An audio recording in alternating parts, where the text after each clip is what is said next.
Welcome. Tonight we're taking a trip to Mozambique, a country with amazing beauty, a complicated past and strong people on Africa's southeastern coast. We're going to discover 12 facts that show you the real Mozambique, from its time as a colony to its lively present.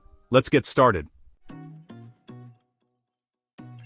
What really stands out about Mozambique is its stunning coastline. It stretches for 2,500 kilometers along the Indian Ocean. From the busy ports of Maputo to the untouched islands in the north, these shores have been important for trade, culture, and how people make a living for hundreds of years.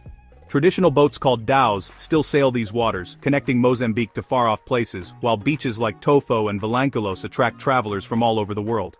For millions, the coast is everything. Fishing towns rely on the ocean for food and their way of life. But trying to balance a growing tourism industry with delicate coral reefs is a modern problem. The coastline is both a treasure and something we need to take care of, and it's very important for Mozambique's future. This is where the story of Mozambique truly begins.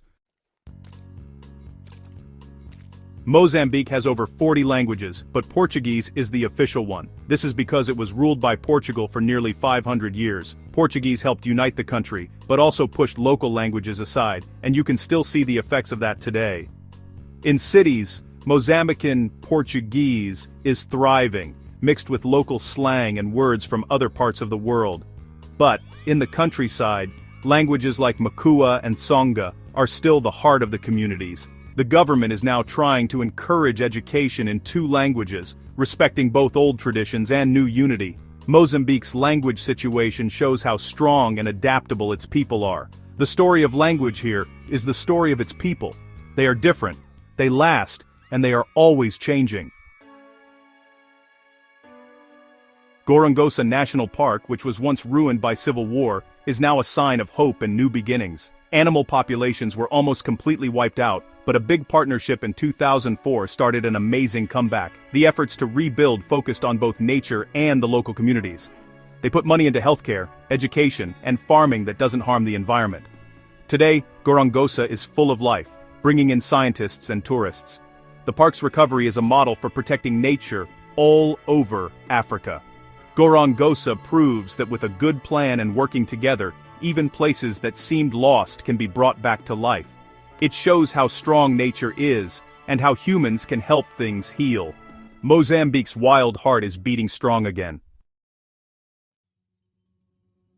Off the northern coast of Mozambique is Ilha de Mozambique, a tiny island with a huge past. It used to be a trading post for the Swahili people, then it became the capital for the Portuguese and a center for gold, spices, and, sadly, slaves. The grand old buildings of Stonetown and the fort of São Sebastião tell stories of empires and big plans. On the other hand, the reed houses of Makuti town are full of local life, a reminder of how people were separated during colonial times. The island is like a living museum, where history and everyday life are mixed together.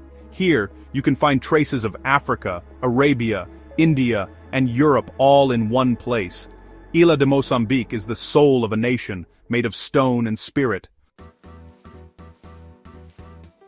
Mozambique is like a colorful quilt made up of over 40 different groups of people, each with their own language, traditions, and beliefs. The Makua, Tsonga, Sena, and many others make up the country's culture. This variety is celebrated in art, ceremonies, and spiritual practices that mix old local customs with Christianity and Islam. Most Mozambicans speak a local language at home, keeping old knowledge and spoken stories alive. Colonial rulers once used these differences to cause problems, making divisions worse during the Civil War. Today, trying to bring people together while still celebrating their differences is a big challenge for the country. Mozambique's strength comes from its mix of people. One country, many voices. The journey towards unity continues. To really feel Mozambique,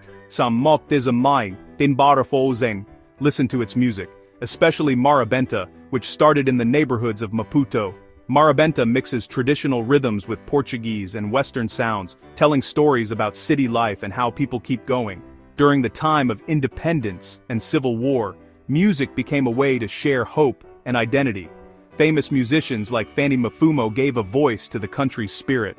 All over Mozambique, special instruments and rhythms, from the Chopi's timbila to modern panza, bring people together. Music is the heartbeat of Mozambique, helping it through tough times and celebrations. The rhythm keeps going, lively and unbroken. Mozambique's economy is built on its land sea and now, its huge natural gas reserves. Farming, especially cashews and sugar, is still very important even though it can be affected by changes in the world and climate change. The coastline provides world-famous prawns, which are both a delicious food and an important source of income. Discoveries of gas offshore promise big changes, bringing in billions of dollars in investments. But this wealth also brings problems, making sure everyone benefits, avoiding the resource curse, where natural wealth causes problems, and protecting the environment. The country is at a turning point, trying to balance old traditions with new opportunities. Mozambique's future depends on managing its riches wisely. The stakes have never been higher. The Zambezi River, which is the fourth longest river in Africa, is like the lifeblood of Mozambique. The Cahora Bassa Dam creates power for the country and its neighbors, showing progress and potential. But the dam's effect on natural floods has changed ecosystems and how local people make a living. Further down the river, the Zambezi Delta is full of wildlife. Crocodiles, hippos, and hundreds of types of birds. For communities living by the river, the Zambezi is for travel, food, and a spiritual home. The river's story is about power, balance, and identity. Mozambique's heart flows with the Zambezi.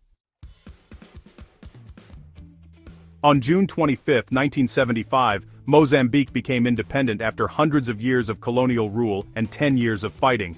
Frelimo, led by Samora Machel after Eduardo Mondlane was killed, was at the front of the fight. Independence brought hope, but also economic collapse as colonists left, and socialist changes didn't work out. Mozambique became a battleground during the Cold War, supporting movements against apartheid and facing a brutal civil war started by Renamo. 16 years of conflict left deep scars, coming so soon after the joy of freedom. The country's story is one of victory, shadowed by sadness. Healing is still happening, but the spirit of independence lives on. Mozambique's struggle shaped who it is today. To truly understand Mozambique, you have to taste its food. A mix of African, Portuguese, and Arab flavors. Peri-peri prawns, marinated in spicy chili sauce and grilled, are the country's most famous dish. Matapa, a stew made of cassava leaves, peanuts, coconut, and seafood, is a popular everyday meal. Portuguese influence can still be found in fresh bread and savory stews. Mozambican cooking tells a story of history, geography, and community, shared at every table. Each bite is a journey through the country's past and present. The flavors of the coast are unforgettable. Mozambique is one of the youngest countries in the world. The average age is just under 18. This large young population brings energy and potential, but also huge challenges. Schools are overflowing, and a new generation is growing up in peace, with no memory of war. If they are educated and given opportunities, these young Mozambicans could lead the country's future. But high unemployment and limited chances threaten stability. The government needs to invest in education, healthcare, and jobs. The country's future depends on its youth. Mozambique's future is being written by its children. Mozambique's flag is special. It's one of the few in the world that shows a modern gun. The AK-47, crossed with a hoe and an open book, stands for the fight for freedom, the importance of farming, and the power of education. Each color tells a story. Green for the land, black for Africa, yellow for minerals, white for peace, and red for the struggle. The flag isn't about celebrating violence, but honoring the cost of being an independent nation. There have been calls to change it, but it remains a strong reminder of how strong the people are. For Mozambicans, the flag is a sign of their hard-won identity. It waves as a testament to their journey. We've traveled Mozambique's coast, looked into its history, and met its people. These 12 facts are just small glimpses into a country full of strength, variety, and hope. Mozambique's story is still being told. Its future is being shaped by its young people, its resources, and its spirit. Thank you for joining us. If you liked this trip, subscribe for more stories from around the world. Which fact surprised you the most? Let us know in the comments, and keep being curious.